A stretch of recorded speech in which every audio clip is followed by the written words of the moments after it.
Anime starts as a young man, suddenly wakes up in a fantasy world and quickly realizes something unbelievable. He has become the character he used while playing an online game. Not only does he have all of his powerful equipment, but he also possesses the abilities of his max-level Holy Knight character. Are curious about his strength, he tests a sword skill and easily destroys everything in its path. When he tries magic, he accidentally incinerates a tree, proving that he has access to abilities far beyond what his class should normally possess. Soon, Ark faces a major problem. After drinking water from a river, he removes his helmet and discovers that his face is actually that of a skeleton. Remembering that he chose a skeleton avatar in the game, he realizes that people would see him as a monster if they discovered his true appearance. To avoid causing panic, he decides to keep his helmet on at all times and travel as a mysterious armored knight. Ark teleports to the nearby town of Livierd, where he is amazed to see real elves living among humans. While exploring the town, he notices an elf woman arguing with an investigator before disappearing into the crowd. Wanting a way to earn money and survive in this world, Ark visits the mercenary guild and applies for a license. To receive one, he must first prove his abilities by defeating a beast, monster, or bandit and bringing back evidence. Leaving town, Ark quickly completes part of the trial by hunting wild boars and even defeating a powerful orc. However, while traveling, he comes across a far more serious situation. A group of bandits has attacked a carriage, killed its guards, and captured a noblewoman named Lauren Laraya du Liviert along with her maid Rita Farron. The bandits are preparing to take advantage of the helpless women when Ark suddenly appears. With overwhelming strength, Ark cuts through the bandits with ease. The survivors attempt to fight back, but a single devastating sword technique wipes them out completely. After rescuing Lauren and Rita, Ark checks on them and confirms that they are safe. When they begin asking questions about him, Ark quickly invents a story, claiming that he is a knight suffering from a curse who is traveling the world in search of a cure. While Lauren and Rita take a moment to recover, Ark burns the bandits' bodies with magic to prevent any future trouble. He also gathers their valuables and horses before escorting the two women back toward town. During the journey, Rita repeatedly thanks Ark for saving them, while Lauren remains strangely interested in the mysterious knight who appeared out of nowhere and effortlessly defeated an entire bandit group. Back in Livierd, Ark returns to the mercenary guild and submits proof of the monsters he defeated. The receptionist explains how monster rune stones can be collected and processed into useful items before officially granting Ark his mercenary license. With his first goal accomplished, Ark checks into an inn, enjoys a large meal after his exhausting day, and finally relaxes. As he settles into his new life, Ark looks forward to taking on more quests, unaware that his adventures in this strange world have only just begun.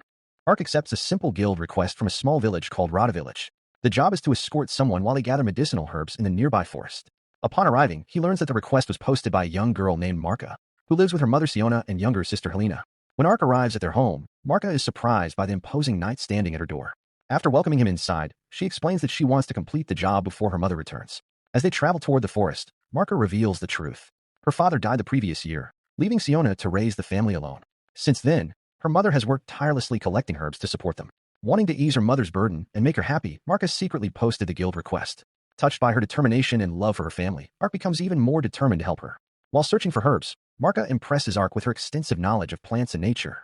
During their journey, they hear rustling nearby and discover a strange green creature with multiple tails hiding in the bushes. The little monster is injured and frightened. When Ark reaches out, it bites his finger, but instead of getting angry, he uses healing magic to treat its wounds. Grateful for the kindness, the creature quickly becomes attached to him. After some discussion, Ark names the creature Ponta, and it happily follows them around. Meanwhile, back in the village, rumors begin spreading about a dangerous monster roaming the forest. Around the same time, Siona returns home and learns that Marka has gone into the woods with a mysterious knight. Worried about her daughter's safety, she rushes to find her. Deep within the forest, Ark and Marka eventually reach a rare kabomi tree. However, just as Marka approaches it, a massive giant basilisk suddenly appears. Ponta immediately reacts with fear, allowing Ark to realize that this monster was responsible for injuring the little creature earlier. The giant basilisk attacks without hesitation. Ark quickly pulls Marka out of danger and begins fighting the enormous beast. The monster uses poisonous breath, paralyzing claws, and even petrification abilities, but Ark calmly analyzes every attack while protecting Marka. Using his powerful holy shield, he blocks the creature's deadly abilities before unleashing a devastating holy attack called Judgment. The strike cuts the giant basilisk clean in half, ending the battle instantly. As the dust settles, Marka celebrates their victory, knowing the village will finally be safe. However, Ark asks her to keep his involvement secret. While examining the monster, he notices a mysterious ring attached to its leg that suddenly disappears. This leaves him wondering whether someone may have been controlling the beast. Shortly afterward, a fang boar appears. Ark easily defeats it and decides to present the monster as a gift to the village. He keeps only the fangs and rune stone as payment, while suggesting that the hide be turned into clothing for Marka and the meat distributed among the villagers. Upon returning, Marka is warmly reunited with her worried mother. As evening arrives, Ark prepares to leave. Before he goes, Helena presents him with a flower crown as a token of thanks.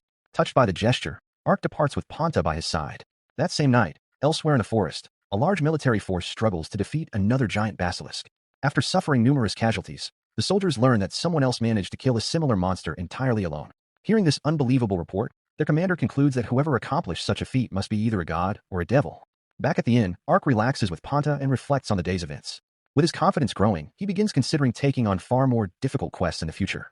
After defeating the bandits hiding inside a cave, Ark discovers a large stash of treasure, along with several empty cages. At first, he doesn't think much of them. Elsewhere, Marquis Triton learns that the assassination attempt on Lauren has failed, and that the giant basilisks released in Louvierde have already been killed. Frustrated by the news, he orders his men to secure the product and send it to the market while making sure Princess Yuriarna learns nothing about it. Meanwhile, Ark leaves the cave only to be suddenly attacked by the dark elf warrior he met earlier. Believing him to be a bandit, Ariane launches an assault, but quickly stops when she notices Ponta, a spirit beast, resting on his shoulder. Realizing Ark isn't an enemy, she explains that bandits in the area have been kidnapping elves. Ark then understands that the cages he found were used to hold captured elves before they were sold as slaves. Although Ariane refuses his offer to help and leaves, Ark decides to assist anyway, treating it like a special quest from a game. The next day, Ark teleports near the elven forest, hoping to find clues. Soon, he spots a young elf girl trying to escape from a group of bandits. Their leader, Udalin, cruelly catches her and even stabs her leg when she resists. Before Ark can intervene, Ariane suddenly appears and cuts through several bandits in a single strike. The criminals recognize her as a rare dark elf and talk about how much money she would bring on the slave market, but Ariane effortlessly defeats nearly all of them. Just as she gains the upper hand, Udalin grabs one of the captured elf girls and takes her hostage. Seeing his chance, Ark teleports behind him and slams him with his powerful armor lariat attack, knocking him out instantly. Together, Ark and Ariane finish off the remaining bandits and free the imprisoned elves.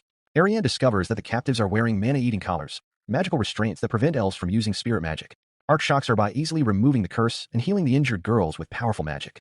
Impressed by his abilities, Ariane watches as he removes the remaining collars and heals the rest of the captives. Soon, several cloaked elves arrive to escort the rescued girls home. Afterward, Ariane questions Ark about his true identity, amazed by the strength and magic he displayed. However, Ark insists that he is just an ordinary traveler. At that moment, Ariane's spirit messenger returns with important news. The main organization behind the elf kidnappings has been traced to the city of Diento, and the elves are preparing to strike back. Realizing she will need help, Ariane finally asks Ark to join her mission. After hearing Ariane's request, Ark considers whether her fellow elves will be willing to trust a mysterious outsider like him.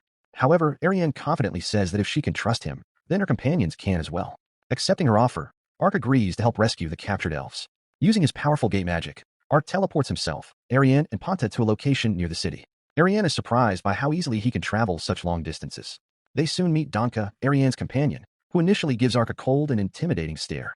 The group heads to a restaurant where Ariane formally introduces the two. During their discussion, Ark learns more about elf naming customs and realizes that Ariane and Danka are related through the Maple family name. When the conversation turns to the rescue mission, Ark confirms that he can use teleportation magic. Ponta then appears on his shoulder, causing Danka to immediately recognize the legendary spirit beast. This revelation greatly improves Danka's opinion of Ark. He explains that the elves are being held somewhere within the city's theater district, and the group decides to launch their rescue operation after nightfall when security is weakest. While waiting, Ark sells the valuables he collected from defeated bandits and claims their bounties, earning himself a decent amount of gold. He then enjoys a meal with Ponta before returning to meet the others. Meanwhile, the imprisoned elves remain hopeful that someone will come to save them despite their captors mocking their confidence. As night arrives, the rescue mission begins. Unknown to the group, a mysterious figure secretly follows them. Reaching the target building, Ark uses Dimension Move to teleport everyone onto the rooftop. After entering the building, they discover several bandits already lying dead, suggesting that someone else has infiltrated the place before them. The group splits up the search more efficiently. While exploring, Ark suddenly encounters a female ninja. Instead of attacking him, she quickly realizes that they share the same goal. After noticing Ponta, she becomes friendly and hands Ark important information, including the location of the imprisoned elves and several documents proving that elves are being sold as slaves. Before leaving, she also reveals shocking news. 2 more elves are being held elsewhere inside the local lord's palace. Ark later shares the information with Ariane and Danka, but keeps the ninja's involvement a secret. Moments later, several bandits stumble upon them, only to be swiftly defeated by Ariane. The group eventually reaches the underground prison area and frees the captive elves. The rescued prisoners are overwhelmed with relief and gratitude. Ark then uses gate magic to transport everyone outside safely. Once there, he notices magical collars around the elves' necks that prevent them from using magic. Using his purification spell, Uncurse, Ark instantly removes every collar. The incredible display of magic leaves Danka completely astonished. It becomes clear that Ark possesses abilities far beyond those of an ordinary adventurer. Although many elves have now been rescued, Danka reminds everyone that the mission is not yet finished. He volunteers to escort the freed elves back to safety while Ark and Ariane continue the operation. Determined to save the remaining captives, Ark uses Dimension Move once again and heads with Ariane toward the Lord's palace. From a distance, the mysterious ninja watches them alongside another ninja and comments that their paths will likely cross again in the future. Ark and Ariane continue their mission to rescue the last 2 captured elves, Senna and Unna, who are being held inside Lord Triton's mansion. While the elves are restrained in Triton's room, the corrupt noble scolds his son Eudolin for his recent failures, completely unaware that trouble is about to arrive. Using Dimension Move, Ark and Ariane infiltrate the mansion grounds. After being spotted by guards, Ark creates a massive distraction by slicing apart the mansion's bell with his powerful wyvern slash. As alarms and confusion spread throughout the estate, the two make their way inside. The disturbance quickly reaches Triton. While he is discussing the situation, the wall behind him suddenly explodes. Through the smoke emerge Ark and Ariane, who boldly announce that they have come to rescue the imprisoned elves. Ariane immediately knocks Triton down while Ark frightens Eudolin into complete panic. During the chaos, Ark discovers a secret room hidden within the mansion. Inside the hidden chamber, Ark finds a large stash of gold and valuables. While Ariane and the rescued elves focus on venting their anger toward Triton, Ark quietly helps himself to the treasure. When Ariane later catches him gathering the gold, Ark quickly claims that he is confiscating the money to prevent the corrupt family from rebuilding its influence. Ariane accepts the explanation without suspicion. Soon afterward, explosions erupt throughout the mansion. To avoid being caught in the destruction, Ark teleports himself and Ariane to safety. With the rescue complete, Ariane thanks Ark for all of his help. Although the reward she originally promised is not nearly enough to repay him, she offers something far more valuable, an invitation to travel with her to the elven homeland, where many more elves may still need saving. Ark is thrilled by the idea but worries about how the elves will react to someone like him. Ariane admits that the elders may have concerns, especially since Ark never removed his armor. Curious, she asks why he always hides his face. Ark then asks whether she would attack him if she saw what he truly looked like. After Ariane promises that she would not, Ark finally removes his helmet and reveals his skeletal appearance. Rather than reacting with fear, Ariane calmly listens as Ark explains that he suffers from a curse that transformed his body. Since he has repeatedly risked his life to help others, she chooses to trust him completely. She even suggests that the elders of her homeland may know a way to restore his original appearance. Relieved to finally share his secret with someone, Ark and Ariane formally strengthen their friendship and continue their journey together. Meanwhile, in the capital city of Olaf, King Carlin holds a meeting with his children regarding the growing scandal surrounding the illegal elf slave trade. Prince Sect argues that Lord Triton was secretly selling elves to foreign nations, while Prince Dakars denies the accusations. Princess Uriarna warns that if the rumors are true, relations with the elves in neighboring countries could collapse. Realizing the seriousness of the situation, King Carlin orders a full investigation and assigns Uriarna to travel and help ease tensions with the elves. Back on the road, Ark, Ariane, and Ponta travel through a dense forest toward the elven homeland of Lalatoya. During their journey, they set up camp near a stream. Donka sends a message confirming that the rescued elves are safe, allowing everyone to relax for the first time in days. That evening, Ark goes hunting for food and returns with a freshly caught boar. To his surprise, he finds Ariane happily cuddling Ponta. The sight embarrasses her when Ark catches her in the act, while Ark jokingly decides that he wants some cuddle time with Ponta as well. The lighthearted moment helps strengthen the bond between the traveling companions. Elsewhere, Princess Uriarna privately discusses the slave trade scandal with her maid Ferna. She suspects that powerful nobles may be involved and understands that the kingdom's future could be affected by the outcome. Nevertheless, her immediate priority remains repairing relations with the elves. After days of traveling, Ark and Ariane finally arrive at Lalatoya, the homeland of the elves. Upon reaching the village gates, Ariane requests permission to enter and speak with the village elders. Since Ark is an outsider, he's asked to wait outside until a decision is made. Hours pass before he is finally allowed inside the beautiful elven village. Ariane leads Ark to the home of the village elder, where he is introduced to the leaders of Lalatoya. To his surprise, the elder, Dylan Tog Lalatoya, and his wife, Glennie Salna Lalatoya, are actually Ariane's parents. Dylan thanks Ark for everything he has done to rescue the captured elves, though he also scolds Ariane for recklessly attacking Lord Triton's mansion. Inside their home, Ark explains everything that happened, including the discovery of documents proving the existence of an illegal elf trafficking operation. Realizing the seriousness of the situation, Dylan promises to inform the other elders so they can decide how to respond. Later, Glennies prepares dinner. Ark becomes nervous because eating in front of others could expose his skeletal appearance, but he soon learns that Ariane's parents already know about his condition and accept him without fear. Relieved, Ark finally enjoys a peaceful meal. The next morning, Ark discovers that Ariane and Dylan have already left for a meeting with the elders. While they are away, Glennies gives Ark a tour of the village and shares stories about its history. During the tour, two young elf girls approach Ark and thank him for rescuing them from the slavers. Their gratitude reminds Ark that his efforts have genuinely changed lives. Meanwhile, the elders gather to discuss the violation of the centuries-old treaty that forbids the enslavement of elves. Many are angered by the discovery, but after lengthy debate, they decide to first observe how the rodent kingdom responds to the incident before taking any drastic action. Back in the village, Glennies challenges Ark to a friendly sparring match. Despite Ark's immense power, Glennie's swordsmanship and experience allow her to overwhelm him with surprising ease. The battle serves as a reminder that strength alone is not everything. After the elders' meeting ends, Ariane learns that her older sister, Even, will be getting married the following year. The news shocks her because Even is known for loving battle more than almost anything else. As if summoned by the conversation itself, Even suddenly appears and enthusiastically tackles Ariane to the ground. The sisters spend some time catching up while their father quietly leaves them to talk. Later, Ark relaxes by taking a bath with Ponta nearby.